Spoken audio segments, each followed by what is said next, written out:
Hi guys, എൻ്റെ വീട്ടിൽ ഇന്നത്തെ സദ്യ കാണിച്ചു തരാം കേട്ടോ. എന്തൊക്കെ കറികളുണ്ടെന്ന് ഞാൻ കാണിച്ചു തരാവേ. അപ്പം ആദ്യം തന്നെ മാങ്ങയച്ചാറാണ് കേട്ടോ. മാങ്ങയച്ചാറിൽ നിന്ന് തന്നെ തുടങ്ങാം. പിന്നീട് കുറച്ച് ചോറ് ഇങ്ങനെ ഇവിടെ മാറ്റി വെച്ചിട്ടുണ്ട്.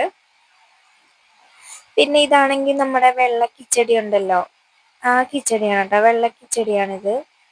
പിന്നെ ഇത് നമ്മുടെ ചുമന്ന കിച്ചടി. അപ്പോൾ ഇതെല്ലാവർക്കും അറിയായിരിക്കില്ലേ. അപ്പോൾ 2 കിച്ചടി ഉണ്ട്.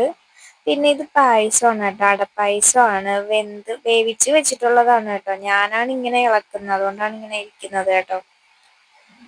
അപ്പം എൻ്റെ ഫേവറേറ്റ് ആണ് കേട്ടോ അടപ്പായസം. പിന്നെ ഇത് നമ്മുടെ പരിപ്പ് കറിയാണേ.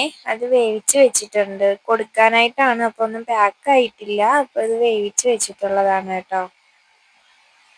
പിന്നെ ഇത് ഇഞ്ചി അച്ചാറ്, നാരങ്ങ അച്ചാറാണ് കേട്ടോ. അത് രണ്ടും. പിന്നെ ഇത് സാമ്പാറാണേ.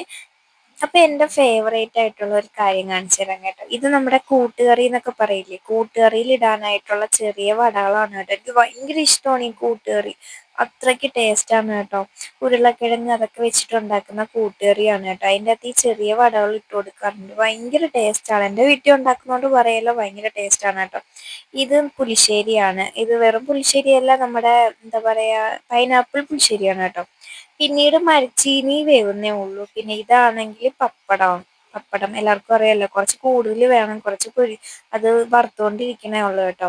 ഇതാണെങ്കിൽ ഇന്നത്തെ മീനാണ്. അപ്പം മീനൊന്നും ക്ലീൻ ചെയ്തിട്ടില്ല കേട്ടോ, മാറ്റി വെച്ചേക്കാണ്. ഇനി അതൊക്കെ ക്ലീൻ ചെയ്യാനായിട്ടുണ്ട് കേട്ടോ. അപ്പം ഇത്രയും കറികളും പാക്ക് ചെയ്ത് വെച്ചിട്ടുണ്ട്, കൊടുക്കാനുള്ളതാണ് കേട്ടോ. ബാക്കി ഞാൻ വേറൊരു വീഡിയോയിൽ കാണിക്കാവേ.